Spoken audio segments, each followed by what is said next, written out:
a master's degree in accounting, completing both degrees in December 2021. He's one of two players nationally who served on the NCAA Division I Football Oversight Committee during the 2019-20 and 2020-21 school years. And this 19-person committee included 11 athletic directors. He helped create an educational seminar on financial literacy, money management, credit, and personal branding for high school student athletes right here in his hometown of Tulsa. And he's leading an initiative to create an endowment to provide scholarships for lower income and underrepresented Tulsa students. He was one of OU's nominees for the 2020-21 Big 12 Male Spokesperson of the Year, and he's currently a graduate student and football player for the Stanford University. So ladies and gentlemen, please help me give a warm welcome to our guest of honor this afternoon, Mr. Patrick Fields. Yeah, thank you so much for having me. How would be the best way to go about things? Do you kind of just want me to give a little bit about my own story and kind of like how I've gotten here? Absolutely. I mean, start from, kind of growing up in Tulsa and how that led you to OU and everything that happened to you at OU academically and athletically, and then life at Stanford now. Okay. I think just growing up in Tulsa from an athletic standpoint, I was always, geared towards playing at the University of Oklahoma because obviously we don't have an NFL team. So that's kind of like the highlight of the state of Oklahoma. But I think just in terms of speaking for like the city of Tulsa and like how it's impacted me, specifically talking about, Black Wall Street, and I think kind of the mentality that was created amongst our ancestors. It's kind of the mentality of resiliency and ambition, hard work, grittiness. And I think overcoming the odds would probably be the best way to state things. So just like academically, I've always, just pushed myself to excel. And then my mother, she's also a teacher currently at Rogers High School. She teaches French. But I've always had kind of like that academic orientation in my family, which is kind of how I ended up here at Stanford, obviously. But I think the high school, it isn't as good as a story, but I think at OU, probably like the best thing I could share about my story and getting here to this point is I wasn't always like necessarily the cool guy. I was, cool in the sense that, I played football, and obviously that's a huge status symbol and provides you with like a lot of notoriety and popularity in our country because football is so big. But in terms of like the day-to-day actions, I wasn't necessarily the cool guy because it's not always the coolest thing in college to, take your academics serious and go to all these academic meetings, seek tutoring, seek mentoring, and things like that. So I kind of think the best thing I can share about my story is kind of going against the odds and being okay with not necessarily being the coolest guy and not necessarily being living the flashy life, I guess I could say. Because I think a lot of people kind of can look at a TV and see, maybe me playing footballs on Saturday and think that it's like a cool, flashy life, but in reality, it really isn't that from day to day. And honestly, I really didn't get a lot of respect and I guess like the cool factor until like later on in my career, whenever I started getting noticed for everything I was doing. Initially, it was kind of just, I was working hard and in some ways almost kind of getting like clowned a little bit for how serious I took academics until, people seeing what it afforded me. So I think that's probably like the biggest takeaway I could give from my story. But just like the process of getting here to Stanford, one thing I wish I would have knew as a high school kid, and specifically as a minority, is there's a lot of resources out here for ourselves. And honestly, coming out of high school, I did want to go to Stanford, but I thought it was like a far-fetched dream that wasn't even possible. But little did I know that oftentimes, we have a shortage of Black talent and there has been more of a diversity push, for acquiring Black talent, whether it's a professional standpoint or some of these higher ranked academic institutions.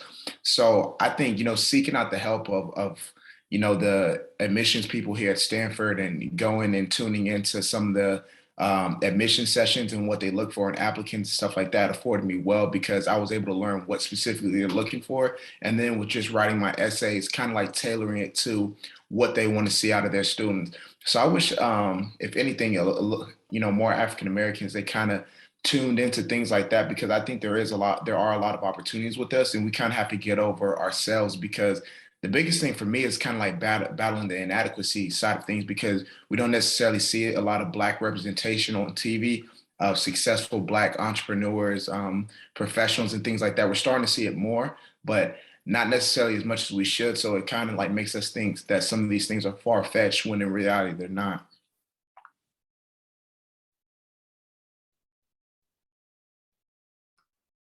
So what would you say, Pat, has been one of the, I guess, most eye-opening things in terms of transitioning from, I would say, high school to just college, to OU? I mean, we have several students on here who will be transitioning at some point to a four-year institution. So for you, what was like sort of the big thing with that transition, if there was one? Yeah, so I think the biggest thing for me was kind of like the inadequacy side because I was Mhm. pursuing accounting at OU and accounting was a foreign language to me. I didn't even know what accounting was prior to going to OU. So I guess I felt intimidated in a sense because like I don't know these business terms. I've never had an internship before. I don't have parents who are maybe a CPA or in the business world. So you kind of like battle that intimidation factor of like I don't know what's going on. Like naturally, we want to feel comfortable, and we never want to be like the silly person, to question or the person who gets a question wrong in class. So I think that was probably one of the most difficult things for me. But I quickly realized that I was up to par with like a lot of my classmates, and even performing higher than a lot of my classmates because there's some classes my professors would tell you I was like I would throw off the curve because I would have like the highest exam scores. So I think that kind of just goes to say, battling that inadequacy that we maybe feel sometimes as like African Americans because we don't necessarily always see the representation. Getting over that was probably like the most difficult thing in my transition because I mean everything else is going to take care of itself. Going to college, it's going to be a fun experience. You're going to be away from home, not have to listen to mom and dad and things like that. So I think that was probably the most difficult thing. So Pat, we're not officially in the Q&A section yet, but I'm throwing some things out here. Okay. Um, Also, many of the people on this call are, classroom instructors or administrators. So we are very curious as to what we can do as those professionals to help smooth students in that transition. What can we do on our end to make that process more fluid? Um, I think the thing that kind of helped me out the most was just me feeling comfortable like away from home and like me knowing that it's like okay to fail and like failure is a part of success and things like that because a lot of times, college, I mean, obviously I got challenged athletically in a way I never had because high school, I was more talented, I guess you could say. And I think it's the same thing in college from an academic standpoint. You're going to get challenged more academically than you would in high school. So like the first, poor grade or things like that, it could have you flustered and feeling like you're kind of like all over the place. So kind of just the reassurance that, this is normal, this is natural, this is a part of like the growing pain of success and learning. I think that's probably what helped me most in terms of what I received from my academic staff at OU.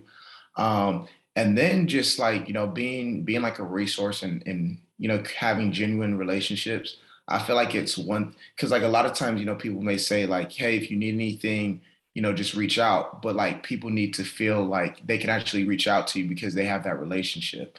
Because if you just tell somebody to reach out to you and it's like you rarely talk to them, it's kind of difficult for them to actually have that trust that you have their, not necessarily that you have their best interests, but that they feel comfortable enough to talk to you. So I think building those genuine relationships is beneficial. And then I also have another question for right now, and then I'll open it up to my colleagues. You know that this event is partly sponsored by the African American Student Association. So I'm curious if at OU and at Stanford, you were able to find a cohort of African American students with a group. And if so, what were those situations like? What were some of the things that you all, were able to do, or what have you? I'm just curious about, other, Black student associations, if you will, if you can shed some light on that. Yeah, so my experience with that, it was kind of I guess I didn't get to interact with the general population of students as much as I wanted to, because like football, I mean, they basically, own me. So that kind of consumed majority of my time. But as you guys probably saw in the news, we had like a lot happen at OU in terms of the blackface incidents and professors using the N-word. So I think that kind of like brought us together a lot collectively, and especially considering what was going on in the country in 2020 with the pandemic and the George Floyd issues. I think we band together as like athletes, and we created a group of Black students in which we had a comfortable environment to talk about what we're going through and what's going on and things like that. So I think there's definitely like a lot of opportunities out there, and I think the biggest thing is with college is that there's always resources out there. It's whether you choose to utilize them. And that's something I wish I would have learned earlier on. And then just for example, some of the mentors I have that were OU football Roy Williams in particular, he told me my freshman year, like gave me his number. Hey, if you ever need anything, reach out to me. And that was my freshman year. I didn't reach out to him until my junior year. But had I actually reached out to him my freshman year, I would have been able to benefit from him in terms of like people he knows in the business world and possible internships and relationships and things like that. But I didn't even seek it out till, my junior year. And I think a lot of times that's what we'll do. So I think the resources are there, and there's like a lot of great people. Obviously people whose jobs are specifically to, whether it's for diversity, inclusion, or development and things like that, people assign specifically to those tasks. We just have to seek out those resources and use them. And then as for Stanford, I mean, I just got here. Like I got here, and like a day later I started school. So I'm all over the place. I don't even know. I barely know all my teammates' names. So Oh, Pat, I do want to share that Professor Nikki Gibbons has to ease out of our call today, but she did want to say hello. She said that, she knows you from her kids, I guess, played with you at Union. She wanted to say, yes. I just wanted to tell you, Patrick, that you made a statement about being the cool guy, and you weren't necessarily the cool guy. I'm here to tell you as a parent of not only UFA, but also as on the Redskin moms and all that other stuff, that there were so many young brothers who looked up to you from elementary. I mean, I remember you when you were a safety patrol person at Peters, all the way through 6th and 7th grade center, 8th grade center, 9th grade center, high school. As you know, my oldest son played with you at Union. yeah. And all of those young Black brothers looked up to you. They may not have shared that with you because they saw you as someone that not necessarily untouchable, but the fact that you to them was a star. The fact that you were so holistic academically as well as athletically, it just really, I'm here to tell you, young God, that really blew their minds. And I'm so proud of you. I've known of your mother being a single mother and raising you on your own, a young Black man in this society. Hey man, I'm so proud of you, man. I don't know what to do. And you have made us all Black mothers so proud of you, your image and everything you've done, your articulation, everything you've done, Patrick. I just had to tell you that. I've got another Zoom meeting. I feel like a Zoom zombie, but I got to run out of here. But I just wanted to make sure I did reach out and say hello to you.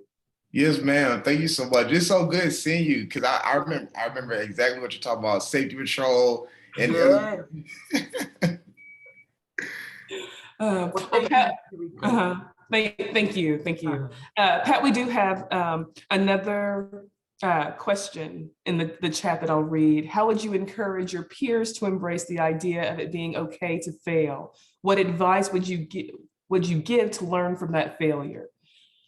I think the biggest thing is just being open about, communication. I think specifically talking for like men, like sometimes we want to be prideful and like masculine, like we want to put on this like tough guy image, like we're untouchable. And that's kind of like detrimental to us sometimes because our pride can get us into trouble. And I think the biggest thing is just being transparent about things and like letting people know like I I have failed before and this is what I struggle with and this is what's challenging to me. That way, people feel like comfortable talking about what they're going through. Cause like a lot of times, people may suffer in silence just because they don't want to share what they're going through, because they don't want to be belittled. They don't want to be seen as like the dumb one or the silly one. And like a lot of times, a lot of people are going through the same thing.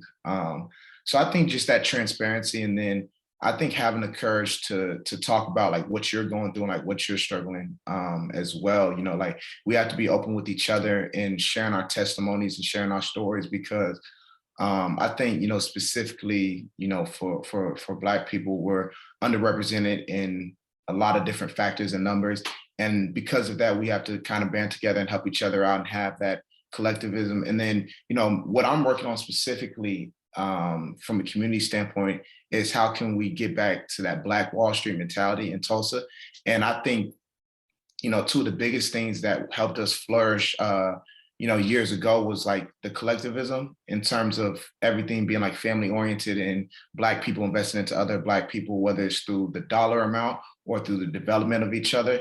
And then I think also is just the ambition and like the resiliency. And I think that's kind of like what we have to create with things. So us investing in each other from like an emotional standpoint and, talking to people and building them up whenever they have that failure. Because I mean, I'm obviously here at Stanford, which is, regarded as one of the top institutions in the country. But I think the biggest thing I've realized is these students here, they're not any different than, people I maybe knew at OU. I think, that maybe they think in a different way, more entrepreneurial because they've had the courage or the confidence to. But I think from a, just like a baseline level, people may be better test takers, but I think, relatively the people are very similar. You maybe see a little bit more of an engineering tilt, but the people are very similar, which is something that we don't realize. So I think, just encouraging each other to have like the confidence to think like an entrepreneur, to think about how can I be the next great innovator or whatever the case may be is what we need to create. There's another question in the chat. The mentor, Wes, that reached out to you as a freshman, is there anything he could have done or said to get you to engage with him earlier before your junior year? Honestly, like Roy is like pretty active at OU. Like he's a legend at OU. He won multiple national awards, always at the football games and things like that. So he always came back and talked, and he was cool. I think it was just I kind of didn't have the courage to. And then also it's like I think sometimes we may not appreciate the opportunities we have until they pass because we kind of like take them for granted. And I think that there may have been a case of that as well, because like Roy was always saying, hey, reach out to me whenever you need something or whatever the case is. And I'm thinking like, okay, I can do it later. I'm a young guy. Let me just focus on football. And then it's like I get to my junior year, senior year, and it's like I got to start thinking about what that next chapter of my life looks like. And fortunately, I thought about it then rather than whenever I was done playing. But I think Roy, he always showed himself and the opportunity was always there. I just never sought it out myself. And I think that's kind of symbolic to like how we can do a lot of things in life. We may have resources there or people there. We may just not have the courage to like reach out to them, or maybe it's because, we fear the rejection of it or whatever the case is. But I think a lot of us, we unintentionally do that in life. But it was all me. I don't think Roy, he did everything on his behalf to make sure that I could reach out to him. So. There's another question here. How would you encourage college students to get involved with financial literacy and money management seminars? ACE is planning these workshops for this semester. I don't know. I think it's difficult because sometimes these conversations can be like a little bit boring, and not boring, but like not seem like a attractive topic to talk about. Cause like, just as a college kid, I don't want to think about money management or like these big life decisions. I kind of want to think about the now and you know, cool stuff. So I think the unique thing that we were able to do with you know, me, Kyle, Landon, and Mark Quay, we were able to like leverage our platform of being student athletes, and like people kind of want to talk to us because we are quote unquote public figures. So I use that to bring people in the door, and then we make the conversations and the topics interesting, because it's like, you know, you may think the money stuff is boring until you hear about a story about a popular or well-known person in the United States who's in athletics, or the conversation may be boring until you hear about like how I personally struggled. So I think, you know, just making it interesting in that regard, and finding a way how to connect your audience. But I think a lot of it just goes back to, you know, the typical presentation skills that, you know, we're taught in terms of knowing your audience, knowing what interests them, knowing what they're looking for, and then kind of like using that to fill the gaps in terms of how you want to present and plan your presentation. Okay, what other questions do we have out there for Pat? We have him fortunately for an hour, and he got up early. Remember, they're 2 hours behind. So he got up early for us this morning to do this. What questions do you have? So do you have any mentoring kind of programs, or do you intend to have mentoring programs just to make sure that, you know, young, you know, high schoolers are more prepared than you are, I guess? Yeah, definitely. It's a little bit difficult right now just being in college, and obviously I'm in California now, so I'm halfway across the country. But I'm actually working right now with a couple other of my buddies to put together a community event this summer, specifically like in the Juneteenth weekend, and we're kind of working with the coordinators and the programmers of Juneteenth to, you know, bring in some of the resources that we have amongst our network to, you know, give kids better opportunities with things. And one thing I wanted to do was, now that I'm here at Stanford, I've been able to connect with some of the people in, you know, athlete development, things like that. And what I plan and intend to do is bring, you know, some people from Stanford's admission and diversity and inclusion to Oklahoma this summer to, you know, talk to college kids about what it looks like in terms of going through the admissions process and all that for Stanford. Because like I said, you know, just being here now, so you kind of realize that I'm more than qualified to be here, as well as a lot of other kids I grew up with. And I think that's the most challenging thing for us to realize, is like, we definitely belong here at universities like Stanford and Princeton and Harvard and Yale, and whatever the list goes on. So I just want to make sure that's like a known factor to kids in Tulsa, because we really could have more representation from Tulsa, Oklahoma here at Stanford. You know, we just got to seek it out ourselves, and we got to, you know, go through the application process and things like that to get here, of course. But I think we're more than, you know, qualified to be here. And I think that's the biggest thing. I want to be known. And then also I'm just like working on bringing back, you know, some of the successful Black entrepreneurs and professionals from Tulsa to come back and speak to some of the high schoolers, create relationships with that and mentorship programs. And then also, I think, you know, we may struggle sometimes in terms of giving the representation with internships. So starting that at an earlier age and you know, connecting some of these high schoolers with these bigger companies, that way, whenever it comes to the right moment in college, they're not behind the curveball.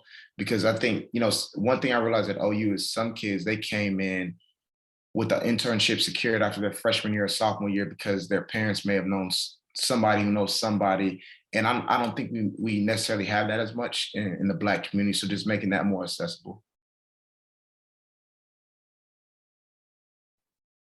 Going back to the chat here, Pat, one of the questions is, do you plan to go to the NFL?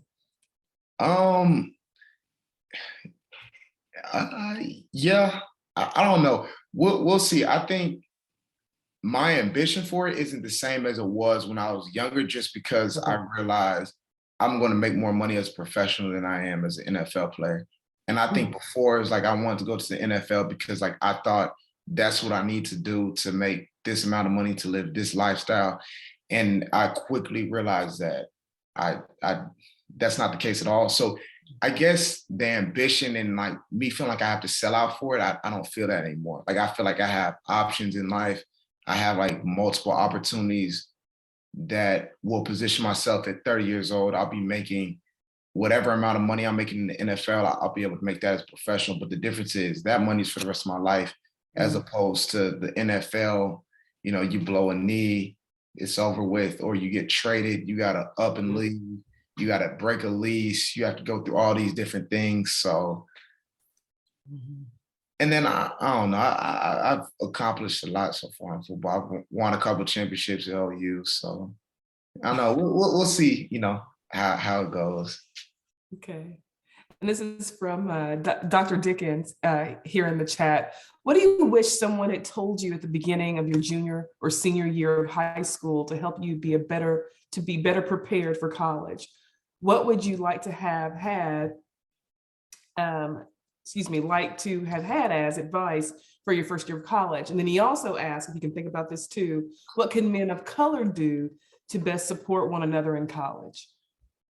I think in terms of my junior, senior year, probably the biggest thing would just be like get over myself in terms of like being okay with failing, being okay with like quote unquote looking dumb or like not cool.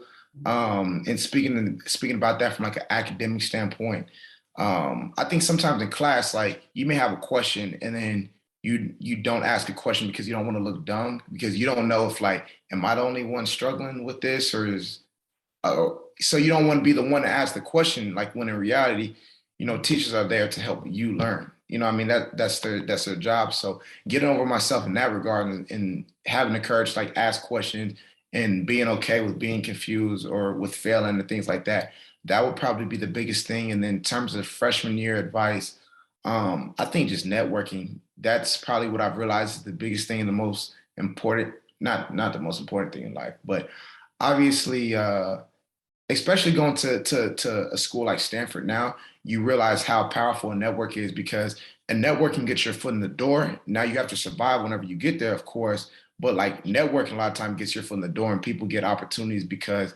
they know somebody who knows somebody, or somebody's a family member or a close family friend or whatever. So the networking aspect of things, that's probably like the most important. And then I think just in terms of men of color, I think we can build confidence in you know, our fellow Black men, and then as well as be like accountability, because I think sometimes we fail each other in like the accountability, because like I don't want to tell my brother something because I don't want him to think I'm hating on him or whatever it is. So like I don't say anything, but I'm letting him continue to do wrong, when in reality we need to check each other on things. Like we need to tell each, like, hey, that's not cool, or like, hey, you can carry yourself in a better light. And like one thing I've been doing personally is now that I'm in college and I'm talking to some of the younger guys, just what they do with their social media platform. Like now it's like quote unquote okay to cuss or to do certain things with social media, because it's not seen as deviant, or society doesn't see it as deviant anymore. But like that's amongst a certain population, you know, maybe younger kids. But to these professionals and to these companies and to the people with money and the people with the power, like they don't find that type of stuff attractive. So like you may do something that you receive validation for amongst your peers, but in terms of people who are paying the dollars and the ones who are giving you opportunities, they don't find that as attractive. So that's just a big thing I've been trying to harp on with some guys. Some guys just, you know, clean up your social media and your public image. So yeah, I think just, you know, building that confidence and that accountability is, you know, what we need. And then as well as like whenever you get, you know, the opportunity, or you get the money, or you get the power, you know, give it to the next man. Because like I have this opportunity right now to be at Stanford, and like I could just consume the opportunity for myself, or I can use the people in athletics whose jobs are development. So now I can work through athletics to bring people from Stanford to Tulsa to talk about admissions and things like that, rather than just consuming the opportunity for myself. So. Absolutely. Thank you for that. What other questions do we have on the call this afternoon? What else do y'all want to ask Pat? You can type it or just ask him directly. He doesn't mind.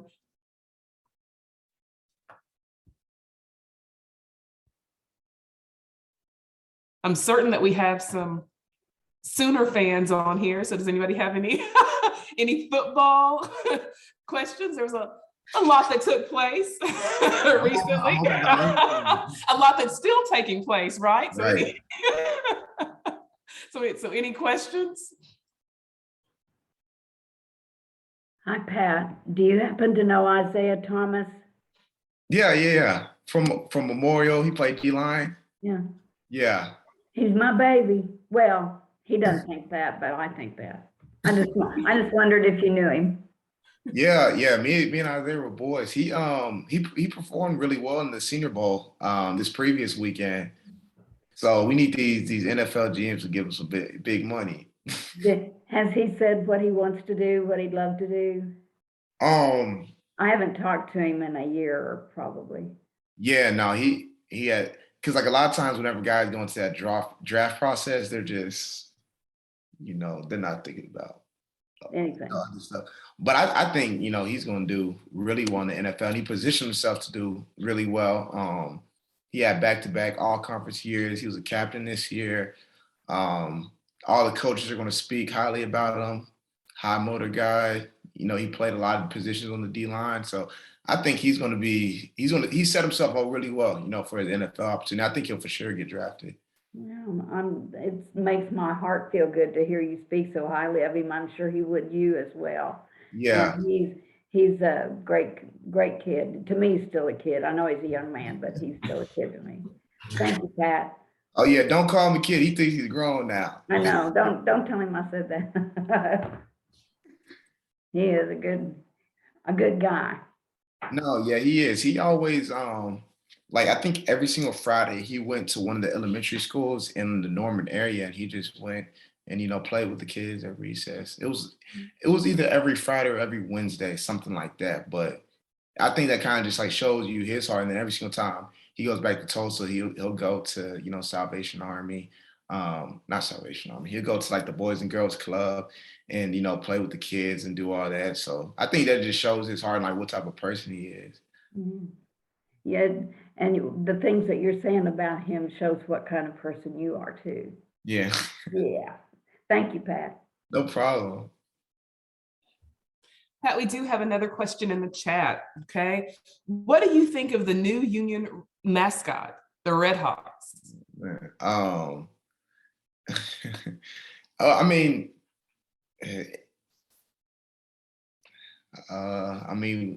we're the Red Hawks. I support Union, so go Red Hawks. To be honest with you, I was kind of like oblivious of like the entire process of it going, and then people had told me they stopped going by the Redskins, and then fast forward, I seen it was like the Red Hawks or something else. I think the Bisons, and obviously like that's completely different than what I'm used to. So yeah. All right.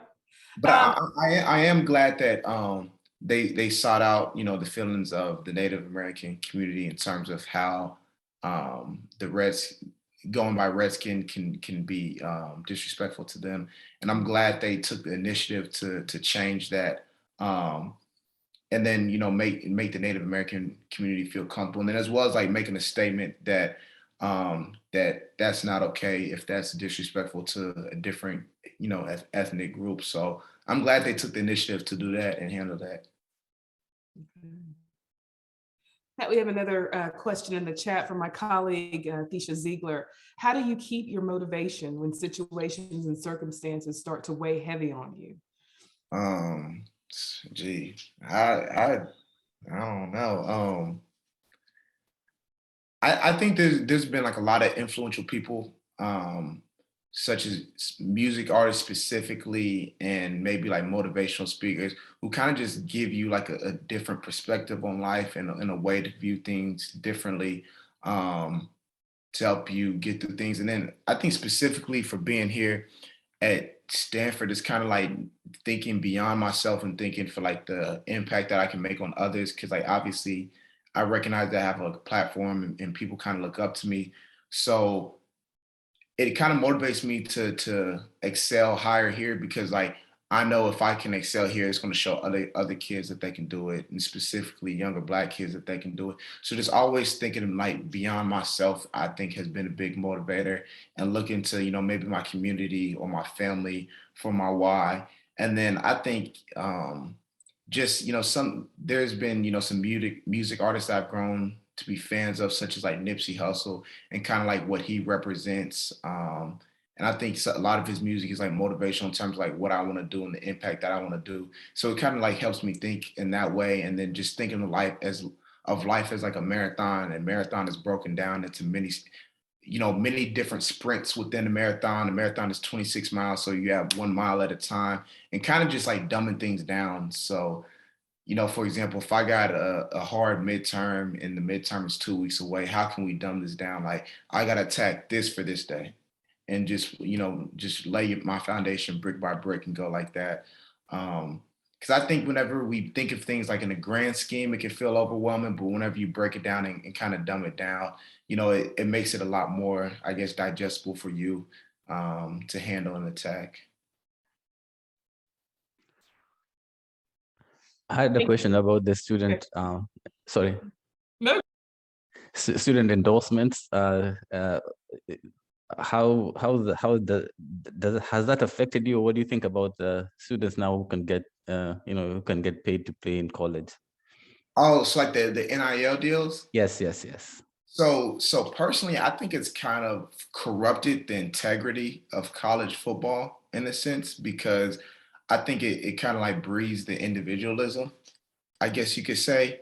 And a lot of kids like now think like for myself, like, okay, how can I grow my brand, or how can I do, because a lot of us are immature in a lot of ways, like whether it's emotionally or whether it's like just like immature in life, in terms of like we see these status symbols of like success and wealth, and like we just like desire or fiend for them.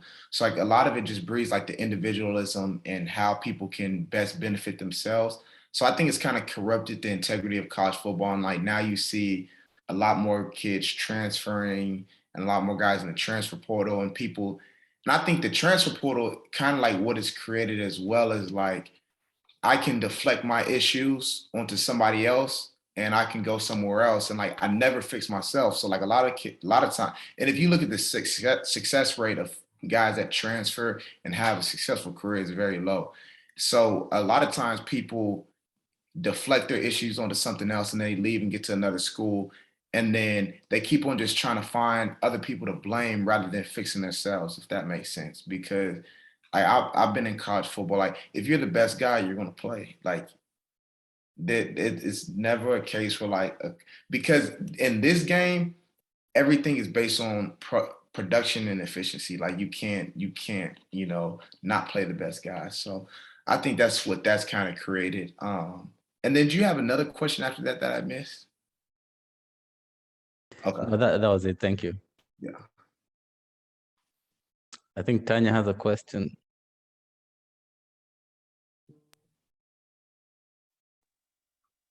Thank you. Patrick, I want to say that you have shown yourself to be a positive role model for the younger generation. And, you know, with your academic and personal successes, I just really applaud you. I'm not sure, you may already be aware of this, but there is a campaign going on now where celebrities and other important figures are trying to put a positive spin on what the presentation of Black men have been through mass media, such as through entertainment, through movies and music, have tend to show Black men as, you know, violent criminals with, you know, lower education, things of that nature. They show more of that and not as much in the positive spotlight. So my question is, what more do you think can be done to just show that there is another side, and that media, the communications, they do have a responsibility to show both sides, to balance that out? Right. And I think a big thing for me is, you kind of have to be accepting of like life isn't fair. And what I mean by that is like I know somebody with different privileges, they can do the same thing I do, and it's just viewed differently. So I think the biggest thing is like acknowledging that and then like move accordingly to that to change it, because like I think sometimes like we go based on like what's right and wrong, and like okay, like or I want to be careful with how I'm saying this, but like we go like based on like what we view as like right or wrong. So it's like I know that it's wrong for somebody to treat me this way, but like it doesn't change the fact that they would treat me this way if I do this action. Which is, and it's probably the same thing that if somebody from a different ethnic group did, it wouldn't be viewed as deviant for them as it would for me. So I think we have to move accordingly to that, and we have to learn how to like operate in certain environments, whether it's through code switching or things like that. I think the biggest thing is like we have to hold ourselves to like a high standard in terms of like people of influence, because I I could go do on my social media, I could have, this jewelry on, or I could have like whatever the case may be. And I know like these younger kids who are looking up to me, they're gonna lust after those things. And it's like I don't think that's necessarily the best in terms of like the what I want to create for younger kids in terms of with the influence I have. So I think we can just be smarter in terms of the way we represent ourselves and present ourselves. And I think the beautiful thing about this day and age is like we have social media. So in a sense, we can control like the dialogue that goes on with certain things. Whereas like prior to the social media area, a lot of times you were very dependent or reliant upon the news for information, because they were the ones who broadcasted, public information. They could put their spin on it. Whereas now with social media, you have multiple people who are influencers with 100,000 followers or 10,000 followers. So like I can distribute whatever content I want to through my social media platform, and people are going to see it, people are going to retweet it, and people are going to like it. So I think we have to control the narrative through using our own social media. And I think, just personally for me, like I think we kind of just have to hold ourselves like in a higher light and move better. Because like, for example, I don't even listen to rap music like that, just because whenever you begin to listen to like the lyricism, it's not the like what it promotes and glorifies. I'm not, necessarily a fan of. I think the music is good. It's cool. Like it has a good beat, a good flow.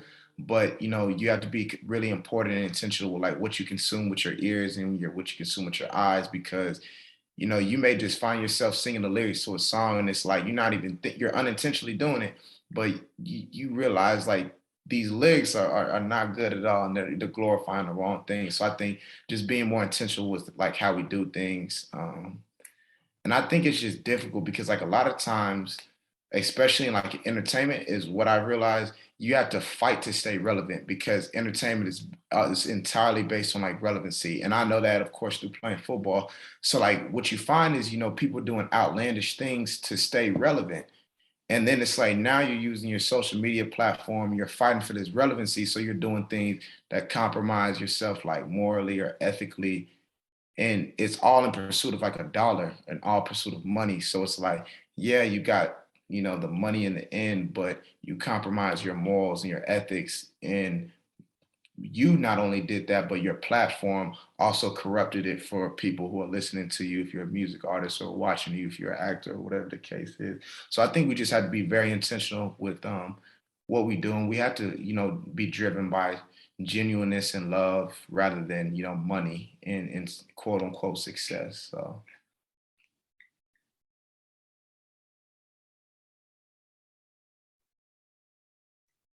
Other questions and comments for Pat? We still have time here.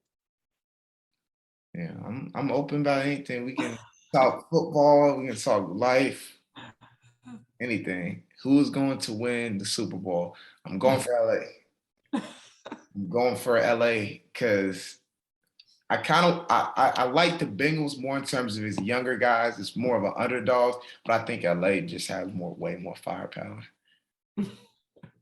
So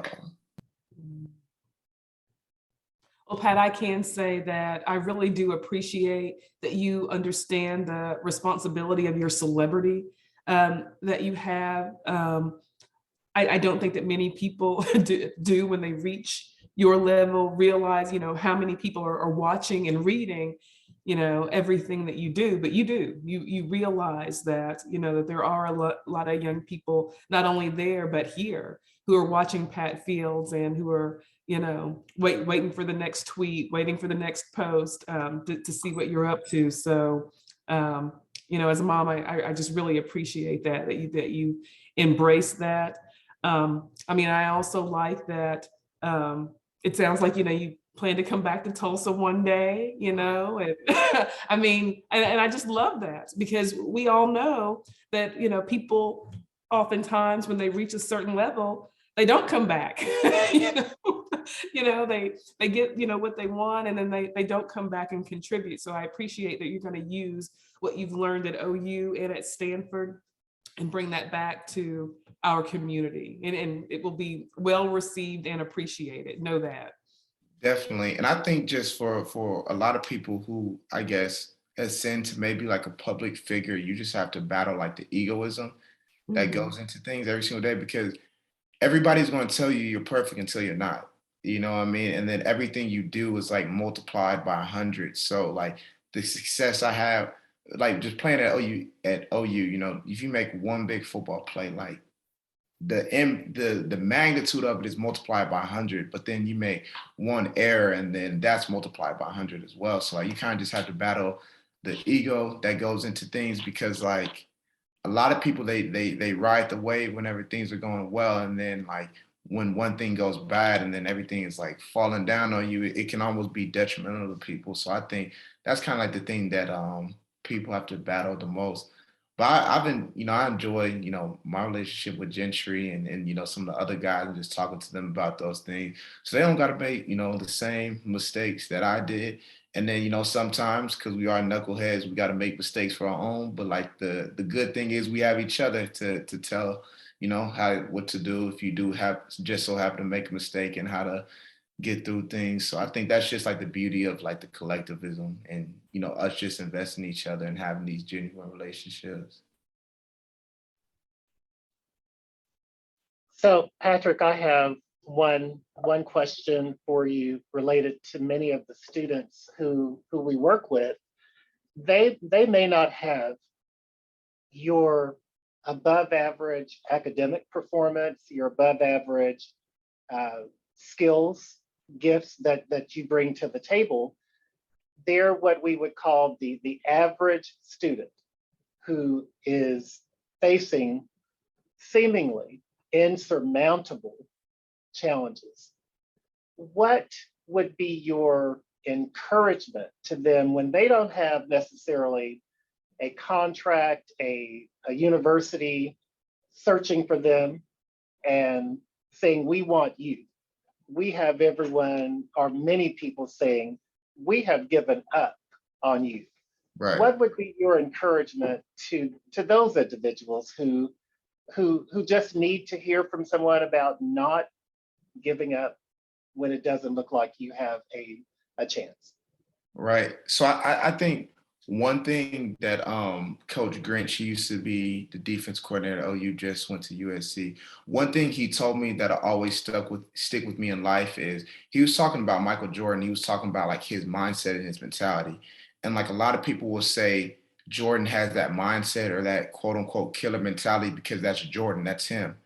But like essentially what they're doing is like they're telling themselves, they're making an excuse for themselves. They're saying like, he's just built like that, so there's no way I can be that myself. You know what I'm saying? And I think sometimes like even myself, like I tell myself like, oh, I'm average, like I'm an average student, or I'm average at this particular subject, and this person is just gifted at it, because like that allows me to feel more comfortable about myself. You know what I mean? Like when in reality, you know, there are people who are very gifted, obviously, but like 9 times out of 10, they work, you know, or ridiculously hard to create that. You know what I mean? So speaking about Jordan, you know, he may have went into mindset training or mental focus every single day for over a course of however so many years to get to the point where he was in his mentality. And I think, you know, sometimes we can tell ourselves like, that's just Jordan, because it gives us an excuse, because we don't want to go through the same process that he went to get through that, if that makes sense. So I think we should be careful about telling ourselves that we're average, because in reality, like a lot of times, people are way closer than we think. And being here at Stanford, that's the biggest thing I've realized. Like a lot of people, they're way closer than they think. Some people may be better test takers because they may have had more money to perform well on tests and more resources to prepare well for the test. But like in terms of, at general knowledge and general intelligence, it's very, very equal. So I think we should be very careful about telling ourselves that we're average. And I think, I kind of like try to compare life to the fight against gravity. Like gravity is like constantly pulling us down. Like you jump, the gravity is gonna pull you back to the ground, right? So it's like success is like fighting this gravity, I guess the gravity of Earth. And it's like we think about a rocket. And this is, by the way, this is like from something I heard from Nipsey Hussle. He says like we have to think about in the pursuit of success, like having the velocity or the power that a rocket ship has to have to penetrate the atmosphere so it doesn't fall back down. Because essentially that's what like the fight for success is. Like you constantly having things bringing you down or tearing you down or reeling you down, no matter what level you ascend to. So it's just like we got to constantly have, I guess, that mentality of like, I'm fighting against gravity. And it's like, it's a constant fight. It's an ongoing fight. It's never going to get easier. It may appear easier at this moment in life until the next challenge comes. So that's kind of like what I try to compare it to. And I think, it's value in being the underdog because like you're never bet on to like win. Because like sometimes for me, for example, it's like because I've accomplished all this academically, it's like I have the pressure to like not perform below a certain standard. Whereas like if you're the underdog, nobody's betting on you anyways. You can go out and do whatever. You don't, I guess, have to battle that same type of pressure. So I think one, just being careful about telling yourself you're average, and also recognizing there is value in being that underdog because you may not have as much psychological pressure on you. Thank you, Patrick. Yeah, no Very problem. good words. I have just a follow up to what you're saying. This is Leisha Ziegler. Nice to meet you. So with all the things that's happening right now mentally, what's going on in the world, what's going on in the classroom, just being a Black person in general.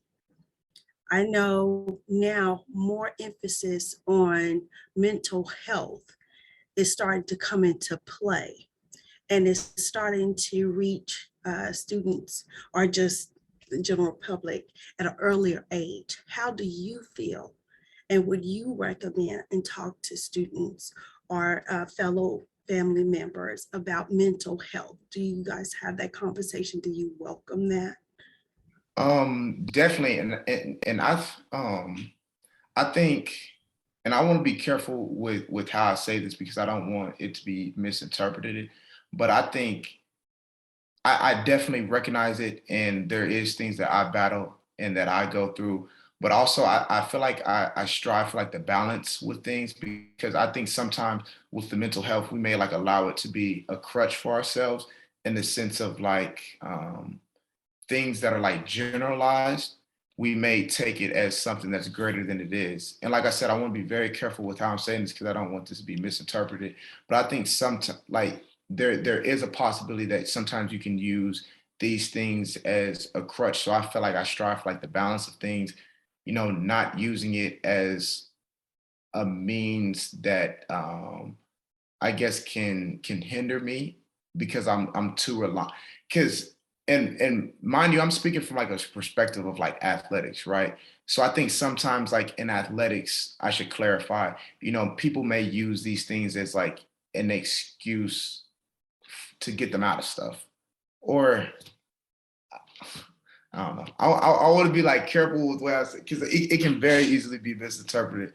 But I'm definitely like welcoming of the mental health conversation. I think a lot of us are battling like trauma and things that may have gone like untreated. And I know it's just specifically for people from like lower income communities, like you may have grown up seeing things that you shouldn't have seen, and seeing like traumatic events that you shouldn't have seen. So like I'm always like welcome of that, and I'm always like wanting to talk to guys about how they're genuinely doing and like expressing like man, I feel like horrible, like I'm going through this or going through that. So like I think those conversations are needed because sometimes we may put on this, like, especially like as men, I feel like, because I know I'm prideful, I put on this shell sometimes, like I'm just like some invincible guy, and I'm a superhero, I don't feel anything. When in reality, like I'm really battling stuff. So I think just taking that off and just being human with people is like the biggest thing. Um, but I think in terms of what I was saying, in terms of things being a crutch, I think, um, sometimes like we have to like battle, because whenever you're in like pursuit of like whatever it is in life, you're gonna have like all these different things, like obstacles that come at you. And like I said, I don't want to like minimize like the mental health, but I have to recognize like some things are a product of like what you're going through in terms of like the pursuit of success. I recognize like some of the emotions I'm feeling, like this is what I have to feel and overcome to get to what it is I'm going through. But also like we have to be human with each other and like open up about these conversations and what we are going through, so we can address them in the proper way, and we're not just kind of like throwing things, I guess throwing things in the closet and not actually getting over them, if that makes sense.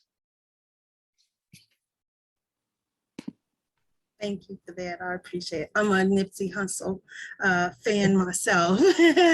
And I love what he has to say in his music. I love his philosophy of things. So, but when he's talking or when he's rapping and doing his songs, there is therapy in that. Right. You know what I mean? And I hear you say that, like when you're preparing even for a game. I have an older son who played basketball as well. So I know that therapy section, but it's usually isolated. I Right. never hear him as a group of young men express that they're going through some things. I don't know if they use that as a way to use that motivation on the court or on the field or whatever, but I know mentally it can be bogged down, and I just wanted to know what your opinion at the level that you are right now. Right. There is that discussion because it's needed. And I just Yeah. wonder how open you were to it. So I appreciate it.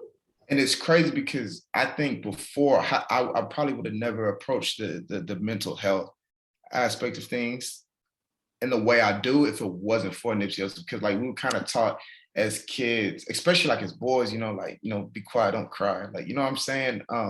Be tough, or like be a man or whatever. I think sometimes that can be like detrimental to us. I think it'd be detrimental to us in the sense that like we act like we're immune to emotions, and like we act shy and afraid to emotions and like never reflect them. And I think it is good sometimes, because I think through it you can kind of like develop the toughness or the resiliency. And now I'm not saying that's like the best way to develop toughness and resiliency, so I should be careful with that.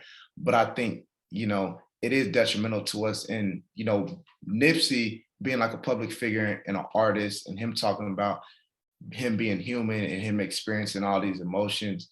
Because I remember one time in a specific interview, he was talking about, somebody asked him like how he got successful, and he was like, I don't want things to seem like I was just always poised and I was always confident. He was like, basically, I went through every single emotion in this pursuit of success. Like I thought about failing, I thought about just giving up on things, I thought about all the different pressure and everything I was going through. But he said like I went through every single emotion to get to where I'm at today. And I think that's kind of him talking about that, and him acknowledging that kind of like made me realize like it was okay to feel these different things. We just have to go about overcoming them in the right manner.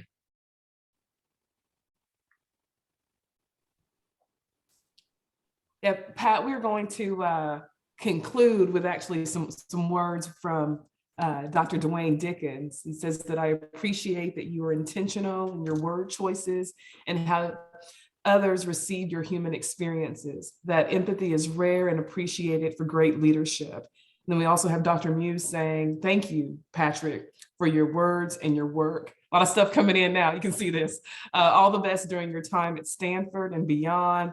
You're an outstanding young man, and I'm glad I was to be on the Zoom call, okay? I just want to say this, one of the, most sacred things to me that you can give somebody is your time. So I appreciate your time, Pat, again, for waking up early so that you could be up with us on this call. Bright and early, so. Well, many of us should probably be working out as well early, but But also to my colleagues on here, I appreciate you taking your lunch hour to participate with ASA in this endeavor. And again, this is just the beginning of the sessions for this year's series. Next Thursday, we'll have poet Naja Amatula, who is going to read and take questions. And then we will conclude on February 24th with somebody that you know, Pat, Dr. David Surratt, who is the vice president at the University of Oklahoma, overseeing the Norman and Tulsa campuses. So anyway, everybody, thank you for your time. Y'all be safe out there and have a good afternoon. Bye-bye. Thank you so much. Thank you. Bye-bye.